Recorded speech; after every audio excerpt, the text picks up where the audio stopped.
Hola, este es Tangente. Hoy es el día lunes y vamos a tener una buena conversación el día de hoy con mis dos amigos Lucy y Daniel. Pero antes de comenzar la conversación, recuérdense, por favor, comparta bastante, nos ayuda a crecer.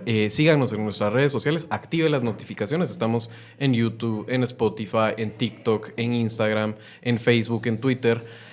Así que ahí, si nos sigue, se puede enterar de los nuevos episodios de Tangente, puede estar al día y por favor comparta, lleve el evangelio de Tangente a donde pueda, mándeselo a amigos, mándeselo a familiares, eso nos ayuda mucho a que circulen nuestros videos y sobre todo en esta época cuando todos queremos estar un poco más informados y nosotros es lo que queremos, sentar alrededor de conversaciones con amigos algunos de los temas que son de interés de todos en esta época electoral en Guatemala. Dani, ¿cómo estás? Podría estar mejor y podría estar peor, decimos en mi pueblo. Entonces, empate. ¿Y tú, Lucy? Sí, también. No me puedo Empatada quejar. también. No me puedo quejar. Ahí estamos. Otra cosa podrías, yo también digo muchas veces, podría quejarme, pero no lo haré. ¿Verdad? Que suena estoico. ¿Verdad? Suena así estoico, sí. O sea, razones para quejarme tengo, pero no te voy a estar molestando a ti con eso. Entonces, bueno, cuando dices esas cosas, la gente se queda así como medio descolocada. Es gracioso. Bueno, chicos, la campaña sí ya está a todo vapor y ya empiezan a darnos para el análisis y para el comentario algunos episodios de campaña en sí mismo. Entonces, les quiero proponer que hoy demos un toque a lo que ha estado sucediendo pasados días desde el último programa de Tangente para que reaccionemos. Y yo lo primero que quisiera hablar es, me imagino que vieron ustedes el incidente y si no, tal vez ahí podemos poner después el link en los comentarios o en los comentarios de YouTube para que todos estemos al tanto de qué estamos hablando, pero se hizo viral un incidente en Alta Verapaz. ¿En qué parte de Alta Verapaz? La parte baja del departamento, la parte del Valle de Polochic, franja transversal del norte, entre, no sé si llamarle simpatizantes o empleados, ¿verdad? Pero digamos que gente que tenía la camisola de la UNE quizá, o de Valor, no lo sé. Directamente. Yo creo que son empleados de alguna forma, ¿no?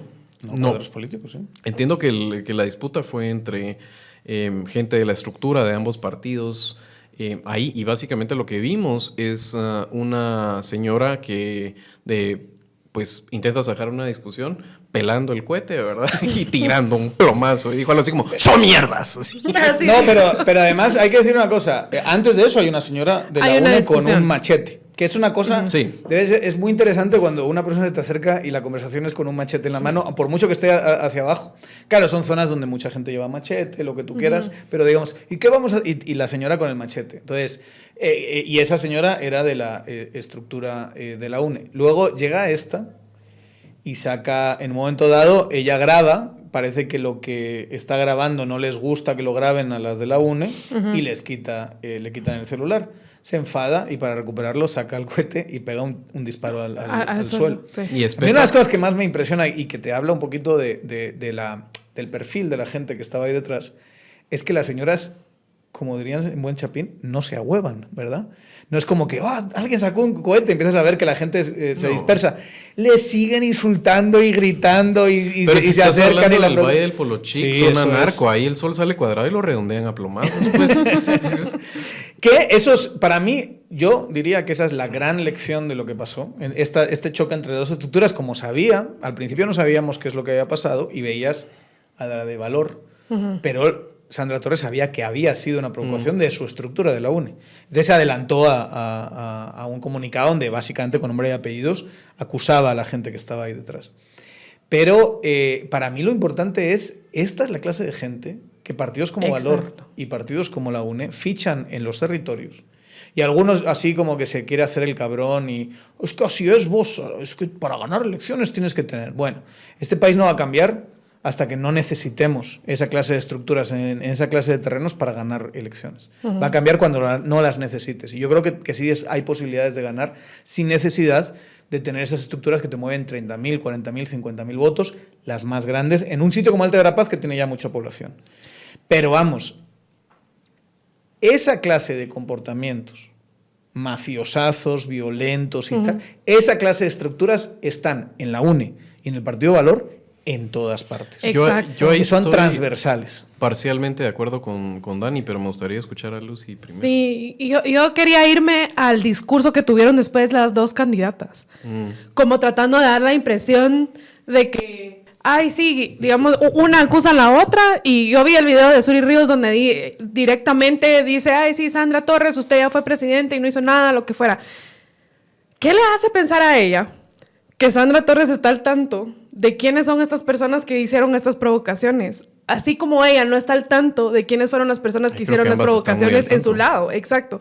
Entonces están inflando el discurso a tal punto como decir, ay, sí, Pero, yo Lucy, tengo el control sobre mi partido, cuando en realidad ninguna de las dos controla lo que está pasando en estos cuadros. Sí, Lucy, pero ya había sacado Sandra Torres un comunicado con nombres y apellidos antes de que sacasen el video ese, que era un video para solucionar una metida de pata Ajá. que había tenido el Partido Valor, donde decía, pedía contexto, ¿ah?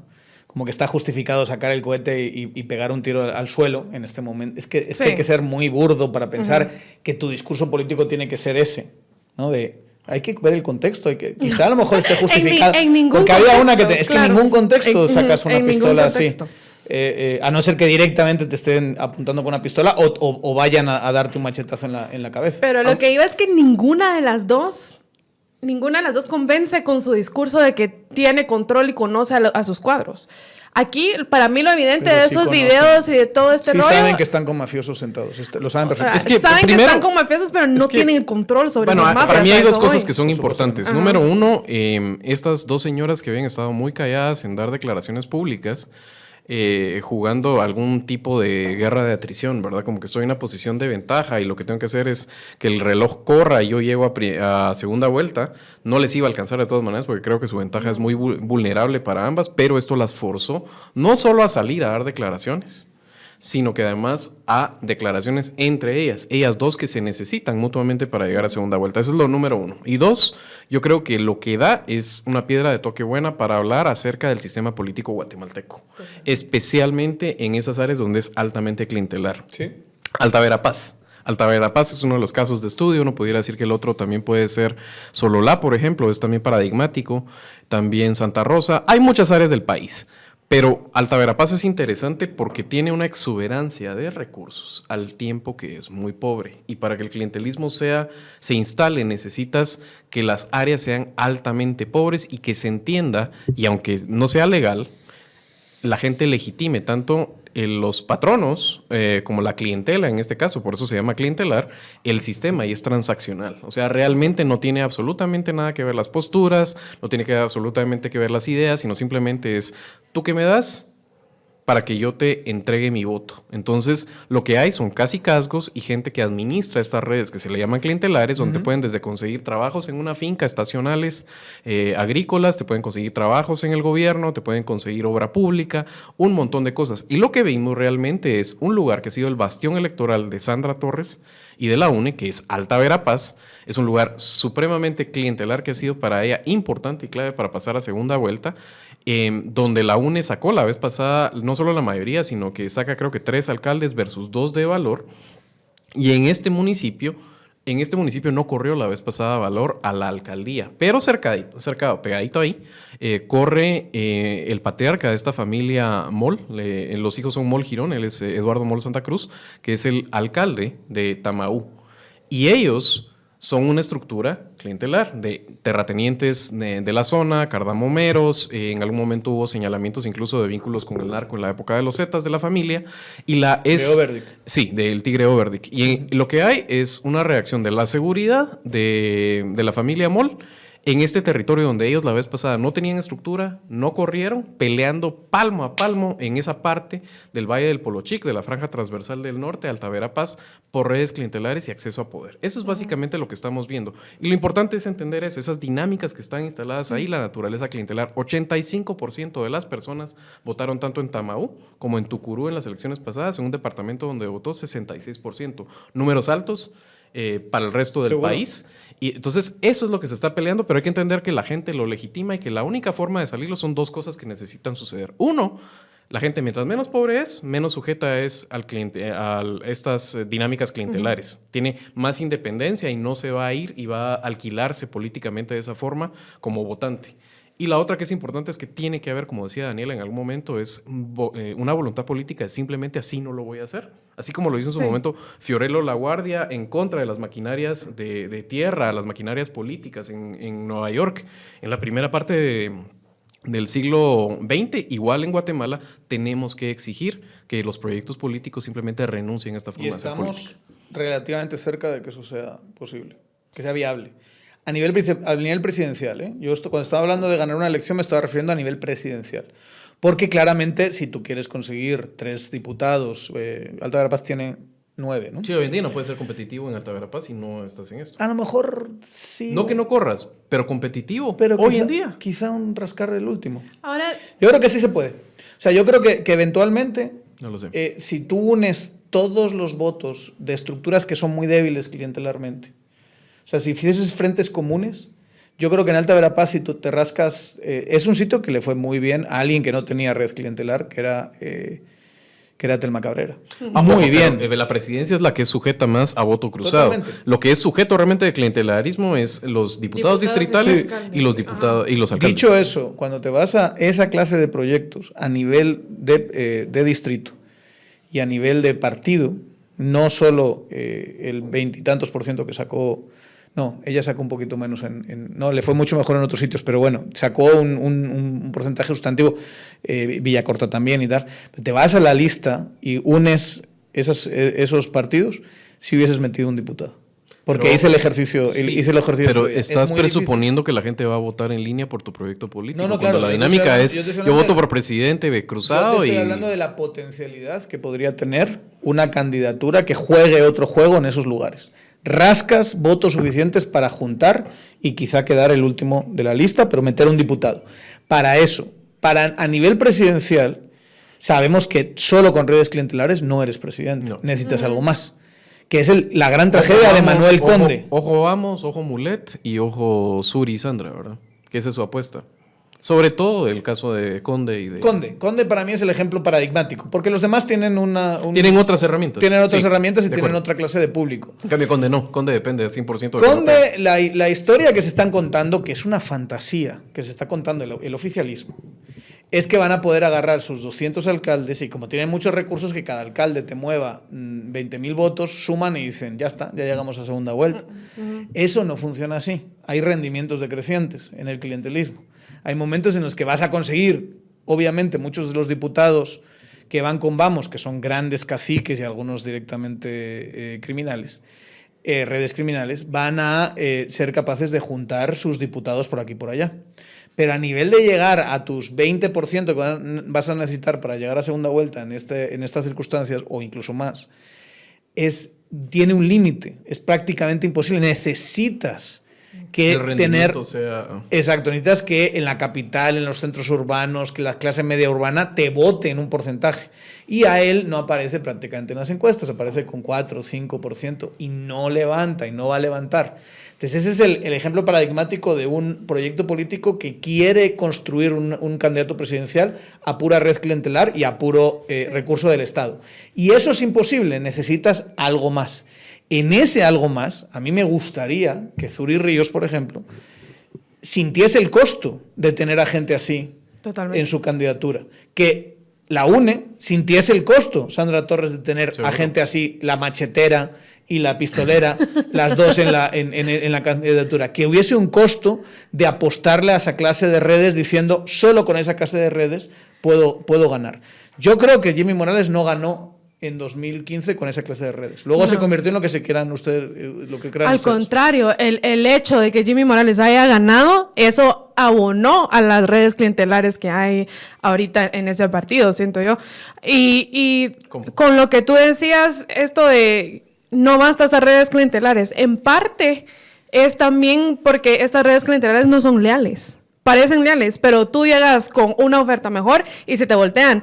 Creo que ilustrativo fue... Ni lo parece. Exacto. No son ni lo funciona parecen. así. No funciona así. Ilustrativo lo que tú pusiste en Twitter el otro día de una casa que está pintada la mitad valor, la mitad une. Porque al final, como estas redes no son leales y lo que quieren es nada más ganarse al siguiente, digamos, caudillo de la red, se lo tienen que pelear con uñas y dientes o con machetes y pistolas, si quieres decirlo así. No funciona así, creo que sí vale la pena la aclaración porque hay que entender cómo funciona el clientelismo si pretendemos denunciarlo y algún día erradicarlo. Realmente estas redes sí son fieles. Lo que pasa es que te están jurando fidelidad. Te están jurando fidelidad por 4 años o por el evento electoral nada más. O sea, esa casa partida y todo es un buen meme, pero seguramente tiene su explicación al momento, una negociación que se cayó, pero es bien claro. Si tú analizas Sololá, si analizas precisamente estos paradigmáticos, Alta Verapaz, si analizas Huehuetenango también, en esos las redes, o sea, los caciques saben que la red, si se compromete, te va a dar rendimiento. Si no, eso ya habría caído, se habría caído hace un montón de tiempo. Eso no es lealtad al partido, ¿eh? Ese es el punto, que es bien Yo creo que importante Lucy se entender. refería a lealtad al partido. O sea, la lealtad no es al presidente, la lealtad es al cacique. Eso no fue lo que yo dije. Ajá. Digamos, creo que estamos diciendo lo mismo, solo que quizá yo no me di a entender. Ajá, a lo que iba es que estas redes clientelares no son leales a un partido político, a un ideario político, a un plan de gobierno, por ejemplo, sino que son leales a veces al cacique, a veces a los beneficios que van a obtener, porque incluso a veces le dan la espalda a su mismo cacique. O el cacique les da la espalda a ellos. Es una dinámica compleja. Pero lo que sí está claro es que son leales al presidente si gana. Ah, claro. A dónde ven a todas esas redes clientelares que tiene el día que quede quinto, que es como va a quedar, o sexto en los resultados. O sea, no se van a acordar del partido Vamos al día siguiente, si es que el día antes ya se acordaban. Esa lealtad es la que yo creo que se refería a Lucy y que es absolutamente inexistente. Van a agarrar y van a decir, bueno, de las dos que quedan, ¿a quién apoyamos? Y de quien sea que... Ya estoy asumiendo que son 2 mujeres, ¿verdad? No, pero en esa contienda, ¿quién tiene más posibilidades? Y luego ya si es... yo aposté, pero realmente quedó la presidencia por la que yo no aposté, igual nos sentamos y negociamos. Sí. Porque yo te puedo entregar algo, ya sea mi voto en el Congreso, ya sea que hablemos como alcalde a no sé qué, ya sea pensando en los próximos 4 años. O sea, esa clase de cosas se negocian.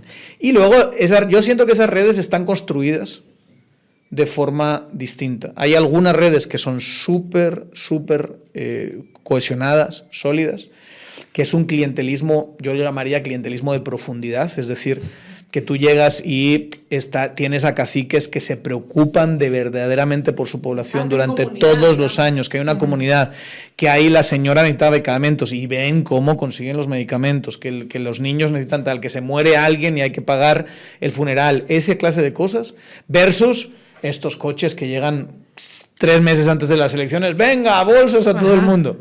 Y aquí hemos visto, no sé si lo vieron que lo colgué, una pieza maravillosa de un señor que están sorteando, el partido Todos está sorteando bolsas y llega y le dice, ¿cómo se llama tu alcalde? Y normalmente todo el mundo diría el alcalde de Todos, que no sé quién es, Pepito, y aquí tienes tu bolsa, y luego te vas con la bolsa y votas porque te da la gana 3 meses o 2 meses después. Y llega y dice, pues mira, no te voy a mentir, yo estoy con el otro.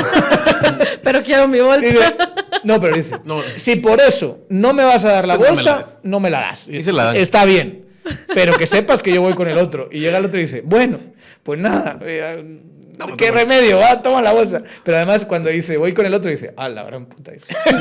Mi punto es que no seamos superficiales en el análisis a la hora de tildar a la gente que participa en el voto clientelar como estúpidos, imbéciles, ignorantes. Se están vendiendo por una lámina. No, hay que entender que precisamente es el voto más racional. Es un voto muy racional, es un voto transaccional, o sea, no puede haber nada más racional que una transacción en la cual tú le pones un precio a algo y a través de eso después provees un servicio, das un voto o lo que sea. Eso tiene su dinámica y su explicación. Y de veras, la única forma histórica de poder combatir esto aquí en la Cochinchina es a través de sacar a la gente de la pobreza, que la gente no esté precaria y no se ve en la necesidad de estar vendiendo su voto de estas formas. Así que sí hay una decisión política, especialmente para cerrar brechas de desigualdad. Eso tiene que ver con educación, tiene que ver con salud, con inversión, especialmente. Por eso Alta Verapaz es interesante, porque es un departamento exuberante en recursos que genera un montón de PIB que no se queda ahí. Y lo otro es que también tiene que emerger una clase política distinta y alguien tiene que decir, yo no voy a hacer una campaña clientelar, las dos cosas de la mano. Y voy a tener que hacer mucho trabajo en el terreno, voy a tener que hacer... Porque eso de no voy a supuesto. hacerlo clientelar y quedarte en la capital así como tuiteando, qué malo es el clientelismo, pues para ti moralmente te sirve, pero no sirve para ganar elecciones. Es postureo. La cuestión ahí es qué se puede hacer si no llevas bolsa. Cuando tienes a la gente que dice, bueno, yo estoy... Mira, manito, esto de Guatemala está muy bien, pero yo tengo que sobrevivir. ¿Qué más a dar para sobrevivir? Organizar, hacer un movimiento. Claro. O sea, Esa clase de cosas son las que, digamos, hay que poner encima de la mesa y hay muy pocas alternativas a lo que hemos visto. No hay atajos para la organización claro, política y levantar un movimiento. Eso sí, puedes ganar porque, como digo, el clientelismo tiene rendimientos decrecientes. Entonces llega un momento en que por mucho dinero que le metas, no vas a concentrar votos solo porque le metas recursos, porque si no, llamaríamos presidente a Manuel Conde y no va a quedar como presidente. Como algunos que quieren quedar alcalde en Guatemala y le tienen miedo a ir a las zonas rojas. Bueno, pues está bien, ¿verdad? O sea, lo entiendo, pero vas a ser siempre el lado derecho del meme del perro, ¿verdad? O sea, si quieres... O sea, ¿me entiendes? Sí, no, claro. no hay atajo. Pero en cualquier caso, digamos, teniendo en cuenta ese enorme dilema, creo que sí hay que poner sobre la mesa que no es tan sencillo como solo pagarle a gente. Claro. Está clarísimo que Sandra Torres tiene redes clientelares, está clarísimo, pero Sandra Torres gana a su partido en 2019 en todos y cada uno de los distritos. Ese es un gran dato que es contraintuitivo, Es contraintuitivo. y va en contra de la leyenda de Sandra Torres. Sí. ¿Nos puedes elaborar un poco más de eso? Mira, básicamente, si tú ves los porcentajes, cuando tú comparas los listados distritales, quién iba de diputado en cada uno de los distritos y cómo quedó en ese distrito Sandra Torres, te encuentras que todos estos distritos, y Alta Verapaz es especialmente fuerte, tú tienes al candidato de Sandra Torres llegando con 30% y Sandra Torres con 40 y tantos %, que es, en Alta Verapaz es terreno de Sandra Torres en 2019. O sea, la vota el 40 y tantos %, 42 creo que es por ciento de la población. Te vas a Quiché, muy parecido. Te vas a San Marcos, muy parecido. Ganó en cada uno de esos distritos y superó a su propio partido en cada uno de esos distritos. Eso significa que hay gente que vota por otro partido o vota o se abstiene o vota nulo en el listado de diputados, pero sí cree en ella. Hay un porcentaje de gente y ella está más o menos... O la conoce. La conoce, ¿Qué? ¿Otra siente... vez? Porque hay una cosa que además tienes que escuchar a Sandra Torres cuando habla en los eventos. Siempre dice, ustedes saben que yo les cumplo. Uh-huh. Porque como bien dijo Zuri Ríos, y tiene razón, Sandra Torres ya gobernó. Uh-huh. Y como ya fue presidenta, ella puede decirle a la gente, yo te cumplo, y lo sabes. Sí. Sí. Y pregúntaselo, si tú eres muy joven, pregúntaselo a tu mamá. Si no conmigo, cuando yo estaba de presidenta, porque al final es eso, recibía bolsa, o recibía ayuda, o el programa de escuelas abiertas, o el programa... Esos programas en ciertas zonas tienen Todavía se un recuerdan. capital. Uh-huh. Y pasa de generación en generación, porque al final fue hace mucho tiempo, ¿verdad? Y hay muchísimo voto que no se acuerda de eso. Pero pasa de generación en generación y hace que tú puedes tener un supercacique que te moviliza voto y ella supera al supercacique. El cacique tiene creo que en Alta Verapaz, es que yo creo que llegó a como a casi 100.000 votos, solo en Alta Verapaz. Es una cosa fortísima, porque tienes ahí un reservorio, diría especialmente de mujeres, que creen todavía en ella. Y eso le pasa en todos, insisto, todos y cada uno de los distritos, incluso en la ciudad capital e incluso en municipios de Guatemala.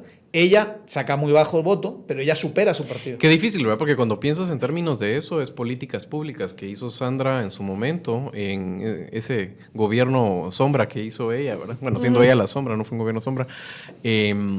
pero las políticas públicas para sacar a gente de la pobreza o cerrar esas brechas tienen que ser focalizadas. Entonces el reto es, sabes que lo tienes que hacer, pero después está el incentivo que se vuelve electoralmente pues un mecanismo. Entonces tienes que tener del otro lado institucionalizado no solo la fiscalización, sino también servicio civil y cosas que te lo permitan, digamos, tener cierta planificación, que alguien no se apropie absolutamente de ese tipo de políticas. Yo les quiero proponer, si les parece, que dejemos ese tema ahí porque hay otro tema que sale el día de hoy. Solo una ¿Quieres cerrar? Yo también quiero un Si me permites cerrar, si hay que prestarle atención a que ya están enfrentadas las dos. Aleluya, hermanos. Dos candidatas punteras que se empiezan a pelear entre ellas. Qué gran novedad, ¿verdad? Pero qué clase de sistema político tan extraño es el que tenemos nosotros, que las dos no se quieren pelear entre ellas y solo esto las obligó a pelearse, ¿verdad? Porque Sandra Torres se adelantó en comunicación, pero yo creo que la primera reacción de Zuri hubiese sido no decir nada. Mete en la pata el comunicado de Valor, mete la pata y la mete muy profunda al decir el contexto, que no funciona ese discurso, tienes que condenar. Y luego alguien le dice a Zuri, tienes que salir a condenarlo sin ningún tipo de ambaje, no pongas ningún pero, lo sales a condenar y luego te cagas en ella. Eso es porque te agarren pegándole a la esposa y que después diga, pero faltó el contexto donde me insultó. Sí, claro, porque ella también me tiró un vaso de agua caliente, o sea, cosas así. Eso, pero la respuesta de Zuri es ya alguien que sí ve y que lo hace bien. No solo vas a condenarlo 100%, sino que vas a aprovechar a tirarle a ella. Porque si hay un enemigo favorito de Zuri Ríos, se llama Sandra Torres. Claro. Es contra quien tienes que convertir la campaña. Como las dos van primeras y las dos se desean la una a la otra en segunda vuelta, como hemos dicho aquí, entonces tienes este baile donde no dicen nada. Este equilibrio delicado. Exacto, donde están así como jugando catenacho, como en eso que dice Javier de Guerra de Atrición, y acabas resistiendo para que no cierren la brecha a los otros y que les dé justo para que ella saque su 20 y pico y la otra. Soy la anti-Sandra, pero no la quiero desgastar tanto porque quiero que llegue a segunda vuelta. Sí, porque si no llega a segunda vuelta, ¿con quién voy a correr? Claro. Es que si no corren con Sandra Torres, tiene un problema. Exacto. Tiene un problema. Porque ella, clarísimamente, como también hemos dicho aquí, se enfada cierta gente, pero es así, ella está planteando un proyecto muy tradicional, Zuri Ríos. Y Sandra Torres no puede ser más tradicional tampoco. Entonces, esos tradicionalismos se necesitan. Pero esa reacción, primero que la reacción de la gente fue brutal en redes sociales, ¿no? Y lo sintieron en la carne. Para mí la clave es que esa reacción les cueste más de los 30.000, 40.000 votos que les aporta esa red clientelar. Para mí esas son las matemáticas. Y ojalá un día, es imposible de medir, muy difícil de medir, pero que lo perciban así. Que perciban que, mira, irnos con semejante mafioso, que no les ha dado pena a ninguna de las dos de irse con mafiosos. Sí. Ninguna pena. O sea, ves los primeros listados de muchos distritos y te da miedo lo que hay ahí metido en los dos partidos. Pero que las dos digan, no, es que vámonos con uno clientelar, pero un poquito más suave, más decente, moderado, ¿no? Más decente, menos agresivo, menos esta gente que te saca cohete a la primera, ese tipo de cosas. Porque sienten el calor y sienten el desgaste del otro lado. Ese es el principio del cambio político en Guatemala. Yo creo que sí se va a sentir el costo de esto que pasó. Y también quería aprovechar a decir que una de las cosas que gana Guatemala con esto, porque al final hay un silver lining ahí, ¿verdad? Qué mal que tengamos este sistema político, pero a la vez sirve para quitarse la máscara. Porque, digamos, el debate que hay ahorita alrededor de las elecciones, tanto en, digamos, mesas de almuerzo como en periodistas, entrevistas, etcétera, es hablar como si existiera en Guatemala una verdadera democracia. Y decir, ay, sí, hábleme de su ideología, hábleme de sus valores, hábleme de su programa y, de su plan de gobierno. Ahorita ya nos podemos quitar la máscara y decir, aquí lo que hay que hablar es de poder. ¿Qué poder tiene? ¿Qué poder está? Exacto. Y de mafias. O sea, de nada te sirve. Estaba viendo hoy por la mañana como de esos cuestionarios rápidos que le hacen a los candidatos, como de tal una cosa, palabra tal reacción. Ajá. Y todos eran preguntas como, ¿izquierda o derecha? Sí o no sé qué. Y es como, ahorita Guatemala no está para ese debate, en realidad. Pero por eso, o sea, vamos a ver, o sea, lo que tenemos es una democracia de pura forma ya. Te extraña de alguna manera que donde hay una captura del mercado y no es los incentivos económicos virtuosos, donde el poder del mercado no está en cierta proporción en la audiencia, y eso lo puedes extrapolar a lo electoral, donde realmente lo que se premia es que seas cómodo, que ese tipo de cosas sucedan. Todo está amarrado, no son fenómenos aislados. O sea, es muy claro, este tipo de medios son una reacción y un fiel espejo de lo que es el sistema político en general. Es el postureo, nada más vamos a fingir que las cosas... Las teles son terribles. Guatevisión, que yo trabajé ahí en su momento, con todo el cariño del mundo, Guatevisión, TV Azteca, bueno, digo los canales por ahí, vamos, ni te cuento. Todo es esto de no se peleen, no se hablen feito, hablemos de propuestas. Las propuestas son una estupidez estructural de primera. Lo que nos han planteado encima de la mesa no puede ser más mediocre. Vieron al secretario del partido Voz, que por cierto parece como el hermano pequeño de Haroldo Sánchez de Guatevisión. Sí. Lo vieron. Es buena gente. Ajá, no, y la verdad es que a mí me gustó mucho lo que hizo de negarse a firmar ese vacío documento de una campaña de altura. Es precisamente lo que está diciendo Luz. Y qué bueno que haya gente, y aunque hay algunos ahí de repente que están dispuestos a decir, el emperador va en pelota. Sí, así que usted como ciudadano, si quiere evaluar a sus candidatos, en vez de hablar de ideología, propuesta, etcétera, que esos son vacíos, un pequeño cascarón que le están construyendo alrededor para alterar su percepción, fíjese en el poder. Sus cuates, cuál es su entorno, exacto, su círculo. ¿Qué candidato tiene qué poder y qué poder está dispuesto a relegar? O sea, ¿cómo se posiciona ante el régimen? Pero ¿saben cómo me pone como la... Pero déjame terminar. Pero ¿saben qué me pone como la... No. Primero Lucy termina, después tal vez nos interesa.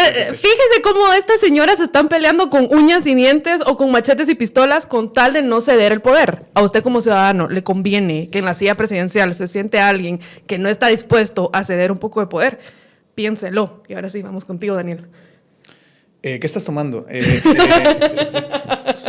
No, lo que decía es que me pone como la gran diabla que no se puede hablar del pasado político de la gente. Es casi preguntar cosas de esas casi de mal gusto. Ay, es que cómo lo confrontó. Ahora que vamos a empezar a tener nosotros entrevistas aquí en Tangente.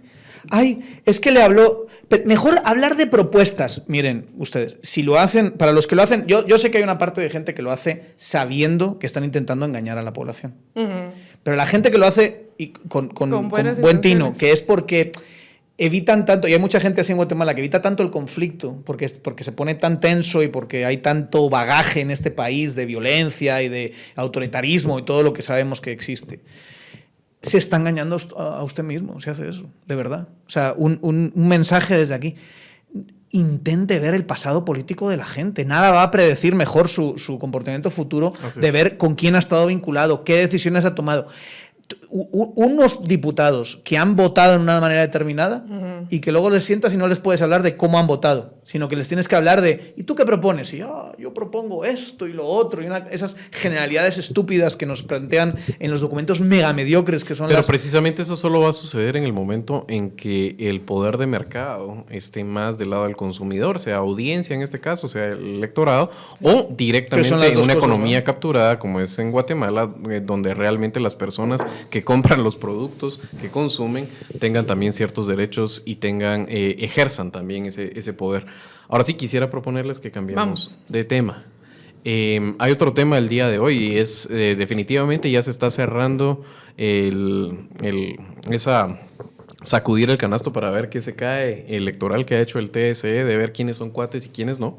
Y el último en caerse, importante creo yo, o sea, ya está claro que no corre Telma Cabrera, está claro que no corre Roberto Arce en la presidencia, pero en la alcaldía de la ciudad de Guatemala, que también es altamente importante, por si alguien tenía dudas, que yo creo que aquí en Tangente nadie lo tenía, es muy claro que no se iba a dejar correr a Juan Francisco Solórzano Fopa, y no solo le deniegan la inscripción, sino él en conferencia de prensa ha anunciado, junto con su planilla municipal y líderes de los partidos que lo postulaban, que no van a impugnar la resolución y que aceptan que Fopa quede afuera. Reacciones iniciales a eso, doña Lucy Rodríguez. Yo quiero empezar por decir que este es un gran error de personalismo, el haber llamado a la coalición con el nombre de Fopa. Porque yo entiendo que la coalición se tenía que llamar de una forma distinta e inscribirla así, pero ahora ya la inscribieron con Fopa por Guate, creo yo que se llama la coalición, Fopa por la ciudad. Algo así, ¿no? Y ahora que él no va, se queda ese nombre. Y sí, yo entiendo que quizá vale la pena porque, bueno, Fopa es conocido, tiene un nivel de conocimiento en ciertas esferas, porque también hay gente que no tiene ni idea de quién es, ¿no? Pero esa es la realidad. Sí, y cerrar esa brecha es más fácil en áreas urbanas. Y ahora ya no pueden cambiarle el nombre. Y ahora tienen que irse con esa marca. No, porque la coalición es partidaria, es una decisión de ellos. Pero mantener el nombre. entiendo y según lo que he leído que no pueden cambiarle el nombre. Y No, pueden, tiene un costo Sí, pueden. económico, pues, pero que pueden. Me parece un error que lo Pero no lo dejen. van a hacer. Exacto, me parece un error que lo dejen. En mi opinión, sí debieron haber visto algo más allá de fopismo sin fopa. Exacto, de ese personalismo y destacar las ventajas que sí tienen, porque yo creo que ahí tienen cuadros técnicos muy buenos de candidatos que sí podrían llegar a ser algo importante por cambios en la ciudad. Y yo pienso que sí debieron haber visto la posibilidad de darle mayores oportunidades a esos cuadros a llegar a la MUNI. Aquí, básicamente, lo que están haciendo es que estos cuadros tienen muy poca probabilidad de llegar a hacer algo en la municipalidad, de llegar a ser electos. Dani. Yo no entiendo las decisiones estratégicas de esa coalición, no lo entendí. Nunca entendí por qué elegir a FOPA sabiendo que que va a quedar descartado, a no ser que quieras construir una figura para futuro, pero si ni siquiera lo vas a pelear, entonces estás teniendo lo peor de los dos mundos. O sea, te descartan, pero tú no impugnas. No sigues con esa narrativa de me bloquearon, que es una narrativa que eventualmente es efectiva, ¿no? que es la opción del MLP, básicamente. Tampoco creo que haya sido muy inteligente lo que hizo el MLP, por otra parte, pero en cualquier caso, entiendo más y que ellos sigan run, a que hagas eso como FOPA y luego que el anuncio sea, mira, ni lo vamos a pelear. Sobre todo que es básicamente legitimar y decir, sí, no tenía que haberme presentado porque no tengo finiquito. Sobre todo porque antes del proyecto de FOPA hubo un intento de coalición, que Rudy estaba hablándolo en el podcast de la semana pasada, que fracasó precisamente porque yo creo que la lectura que tengo realmente, y creo que nadie te lo va a decir con todas esas letras, es que para esta parte de la izquierda, simplemente Canela es igual al unionismo.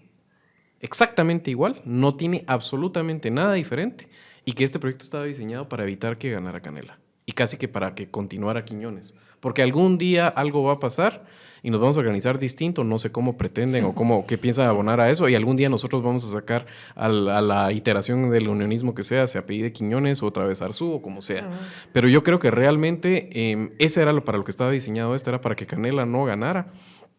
Y en medio de eso me parece realmente sorprendente cómo tampoco tienen ya a la primera concejal, que entiendo que, y para que se entienda, creo que es bueno decirlo, las reglas de juego para ella estaban bastante claras y era yo no voy a ser candidata a la alcaldía.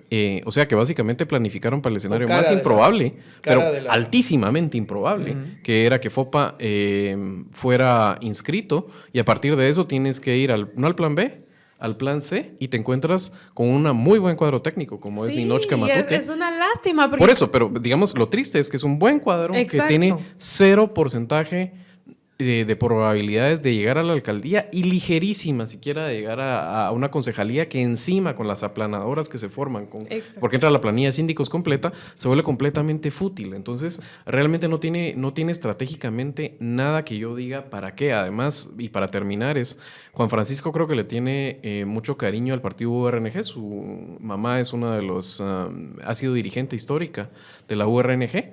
Pero el resto de partidos no entiendo por qué supeditarse a una agenda personalista. Yo creo que en algún momento FOPA va a ser probablemente una figura viable electoralmente en Guatemala. Tiene ahorita problemas no solo de ser perseguido el régimen, sino que que su juventud invita a pensar que va a tener una segunda reválida. Tiene este asunto de que, por cierto, alguien que estuvo en ese proyecto también admitió que estuvieron comprando votos, que también era difícil, ¿verdad? Pelear el caso. No es el caso de un Jordán Rodas, por ejemplo, que le zafan el finiquito así después de entregar el cargo, sino de una persona que ya tenía un problema legal. Entonces, no entiendo por qué estos partidos, especialmente WINAC y Semilla, deciden supeditarse completamente a lo que FOPA es bastante claro que él tiene aspiraciones a cotas más altas y es un proyecto personal. Cuando supuestamente el tema era no personalismo. Exacto. Entonces, al final de cuentas, la izquierda guatemalteca se puso de acuerdo para no tener candidato. Te doy una hipótesis que me va a traer muchos problemas. ¿De por qué? Que vengan los problemas. Y se va a enfadar mucha gente. Pero yo creo, visto desde fuera, ¿verdad? Yo soy un extranjero tirado con onda, como dicen aquí. Con buena onda, hay que decir. Pero lo veo además como alguien de derechas, de una familia de derechas, de tradición de derechas, que todavía se autoidentifica como liberal. hay grupos políticos en este país que han construido su identidad en la derrota y que solo se sienten cómodos en la derrota. Y es triste verlo y diría casi un caso de trauma psicológico. Toda posibilidad de ganar es rechazada porque yo, donde estoy cómodo, es siendo un derrotado. Porque es lo que siempre he sido. Bien pisado, como dicen el buen Chapín, ¿no? Bien jodido. Y resistiendo, y son una mierda, y con altura moral, y todo eso está bien. Podemos adoptar el rol y aceptarnos en algunos casos y en momentos concretos de nuestra vida como perdedores. Uno hace jugadas y pierde, y uno hace jugadas y gana. O estar dispuesto a perder, pero pero que tu apuntando e intentando identidad ganar. sea la derrota y que solo parezca que te sientes cómodo en la derrota, hablan muy mal de ti. Yo creo que hay un componente de eso y estoy de acuerdo y lo he visto. De veras hay personas que simplemente ganar les horroriza y creo que precisamente, por ejemplo, lo que se trató de armar alrededor de Tel Maldana horrorizó a algunos porque se dieron cuenta de lo que necesitaban para ganar y dijeron simplemente no queremos ganar si es a ese costo. Y habría que ser honestos a la hora de decirlo porque mucha gente sí le pone empeño a esos proyectos, arriesga el nombre, le da tiempo. Entonces tienes que ser sincero con tus objetivos. Y dos, creo que también se une con un grupo de personas que son muy bien intencionados posiblemente y que quisieran vivir en otro tipo de país, pero que simplemente se niegan a aceptar que esto no es Escandinavia, ni siquiera es Chile ni Uruguay, ¿verdad? Eso. Entonces no puedes hacer política competitiva como se lo están planteando. Ojo, nosotros no venimos aquí, y creo que el primer segmento lo ilustra, a hacer un caso del clientelismo, insértate exactamente los mismos mecanismos, pero por favor ten una estrategia, ten un plan para ganar. O sea, si el plan es con 5 babosos cerrar el paso de las Termópilas y ralentizar en lo que se organiza el ejército atrás y tener una batalla ahí en lo que después puedes librar ya la batalla definitiva, es un plan, puede ser, es un plan suicida, pero es un plan y tiene una intención estratégica. Aquí simplemente no la veo. Y algo que es bien importante ahí es que yo entiendo y totalmente, cuando sea el momento y nuestra democracia esté a esa altura, yo entiendo la importancia de buscar representatividad, ¿no? De decir, ay, sí, yo lanzo esta candidatura para que represente a cierto grupo de la población. Pero como están las cosas hoy, había que tirarse a ganar. Sí, vamos a hacer una coalición que sea una coalición para cerrar. Una cosa, ¿representar a quién? A la izquierda guatemalteca, que son 4 gatos y todos se conocen. Es que no puede ser que no entiendan. Estás en el país más conservador de No América puede ser Latina. que no hay gente que ese es tu terroir, dirían los franceses. Es que la gente tiene que entender quién es tu votante. Así es. ¿Quién te votó la vez pasada? Si eres Semilla, si eres URNG, si eres Winac, con el 5% que tuvo Villacorta. ¿Quién te votó? ¿Te votaron solo los que son de tu rama ideológica? ¡No! Te votó gente que es mucho más conservadora que tú, que piensa distinto a ti, pero que vio algo en ti. ¿Quién votó a Telma Cabrera? ¿Son todos del MLP o de Codeca, de movimientos campesinos? Mentira. Demográficamente no te da. La gente que votó por Telma Cabrera y que en algunos casos le fue súper bien en ciertos distritos, en zonas que llaman los expertos rururbanas y demás, o incluso en zonas de la capital, donde no le fue tan bien, pero también tuvo sus cuantos miles de votos. ¿Los votaron porque son campesinos de Codeca? No.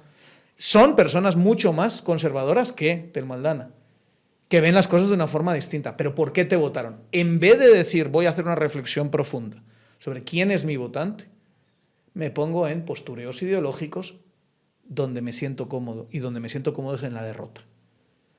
Ahí voy a hacer, y voy a tener así el postureo, y aquí resistiendo, y la madre que nos parió, y todo eso. Eso a mí me deprime, porque el país se lo puede cambiar ganando. A mí me deprime bueno, la verdad es que al final, si no quieres ganar, pues esto es como... ¿Hay o no hay futbolistas que pudieron haber sido enormes ganadores y porque tenían el talento y no lo fueron porque no les dio la cabeza para hacerlo? O al revés, no tienes a Raúl Blanco que tenía un... Sí, nosotros con Daniel, esto por eso puso la cara a los que nos están viendo por video, es que tenemos una analogía, no vamos a decir exactamente a quién se la hemos aplicado, pero nosotros hablamos históricamente de dos futbolistas que sean de la misma generación. Uno del Barcelona, uno del Real Madrid. El del Barcelona era un talentazo generacional, una eclosión y un fenómeno, e hizo cosas en el campo que jamás el otro nombre, que es muchísimo más famoso, va a poder hacer, ni en sus mejores días. Uno era... Iván de la Peña y el otro era Raúl González. Te pregunto, Lucy, por ejemplo, ¿tú sabes quién es Iván de la Peña? No sé, Ni ninguno de los idea, dos. ninguno de los dos. Pues te aseguro que muchos de los que están escuchando el podcast sí van a saber quién es Raúl González Blanco. Y muchos de esos tal vez no conocerán quién es Iván de la Peña. Y ese es el punto. El otro tenía una mentalidad de diamante y supo maximizar las posibilidades de triunfo que tenía porque aceptó con el skill set que venía y fue disciplinado y tenía un plan de triunfar. En cambio, tenías a Iván de la Peña, que lo llamaban el pequeño Buda, porque era un mago, y jugó, para los futboleros, jugó con el Barcelona el año que estuvo Ronaldo. Ajá, el Ronaldo año de Nazario. Robson, de Mourinho de traductor. Exacto. Le metía unos pases a Ronaldo No, era un espectacular. espectáculo, sí. Acabó jugando en el Español, en el en el Lazio, creo que se fue. En fin, iba a ser la estrella del Barça, generacional, y al final no fue nada. Y yo creo que casi ni ganó nada. En cambio, Raúl es una leyenda del Madrid y de goles y de todo. Y tenía, para mí, Raúl Blanco tenía un talento muchísimo menor. Aquí hay movimientos políticos y Iván de la Peña. Aquí hay movimientos políticos que pueden tener su validez, su moral bien centrada, sus ideas, sus conocimientos técnicos, pero no les da la puta gana ganar. Había una frase que me gusta mucho de nuestro amigo Rodrigo Vélez, el historiador. Por cierto, uno de los referentes de su generación, y yo les invito a conocer lo que Rodrigo ya está produciendo a nivel de conocimiento en Guatemala, precisamente lo que hablamos la otra vez con Lucy y Gustavo acerca de conocimiento hecho sobre Guatemala por guatemaltecos. Pero una frase de Rodrigo Vélez, que por cierto un tipo muy, muy de izquierda. Pero di la frase, pues. Ahorita voy a decirla. Y es, a mí no me digas abajo el capital. A mí dime cómo pensás bajar el capital, ¿verdad? O sea, ese es el punto al final de cuentas. El postureo, por favor, se lo guardan para sus amigos. Muchas se nos está acabando el tiempo. ¿Tienen alguna idea con la que quieran cerrar? Volviendo a conocer a tu votante. Sí. El votante no quiere tirar su voto a la basura. No quiere decir, yo voto por este porque soy digno y me representa mis ideas y tanto. Un ¿Eso con qué se come? Poquísimos. Un 3%. El votante quiere votar por alguien que tiene chance de ganar. Y entonces a le voy a dar mi voto porque no estoy tirando mi voto a la basura. Si te Eso entendió Carlos Pineda. Sí, si te presentas a la contienda sin darle la seguridad al votante de que tenés un chance de llegar, el votante repiensa su voto y dice, yo no quiero tirar mi voto a la basura. Para eso mejor voto nulo, ¿no? Por cierto, mencionabas a Carlos Pineda, pero creo que está pasando algo extraño con el primer tema que hablamos, el de Tucurú. Y la señora, hay que decirlo, el apodo Tinoco Desparramado. Es maravilloso. Es maravilloso. Yo me reí muchísimo. Yo ¿De también, dónde se sacan esos apodos? yo No, también, ese sí lo he oído. Ese digamos, de nuestro a la los persona es un rollizos poco sin forma. redonda. Yo, digamos... Pero no es que sea a mí redonda, me es que pueden es llamar amorfa. Tinoco Desparramado, pero es que me hizo mucha gracia. Pero es que no lo están diciendo redonda, le están diciendo Sí, desparramado, sí, o sea, es amorfa. es como la señora tenía una cintura bastante amplia y se le veía un poquito Tinoco, maravilloso el insulto, digamos, como insulto. Pero no quería decir eso. Eso era pie de página de decir, me reí muchísimo. Y si quieren, algunos empezaron a llamarme a mí, Tinoco Desparramado. Está bien, tienen razón. Tengo que adelgazar bastante. Pero es un ejemplo de creatividad chapina y hay que celebrarlo cada vez que uno lo ve. Carlos Pineda y Mulet, que son los otros dos en contienda ahora mismo. Yo no vería a nadie más. O sea, yo creo que esto es una carrera de 4 a día de hoy y creo que se va a quedar una carrera de 4. No han dicho nada sobre esto. Y a mí me extraña. Porque para mí si tú eres alguno de ellos, el gran mensaje que tienes que tener, estratégicamente hablando, Yo te voy a decir por qué no. es decir, estas dos son lo mismo. Déjenlas que se peleen, pero son la misma cosa. Tengan en cuenta que lo que están haciendo es peleándose porque son lo mismo. Porque optan por grupos muy parecidos, que uno saca el machete, la otra la pistola y ninguno de los dos se ahueva, el uno con el otro y el otro con el uno, ¿verdad? O sea, porque son así de agresivos y violentos. Yo te voy a decir por qué no. Y yo creo que eso que les vendría muy bien tirar esa narrativa. Lo que pasa es que todos tienen aquí techo de vidrio. Entonces yo creo que realmente que temen, y ese es el tema, Que esas les redes empiecen a son sacar sus- sí, no, o que les van a saber una tesitura similar y van a verse esclavos de sus palabras, entonces prefieren ser maestros de sus silencios.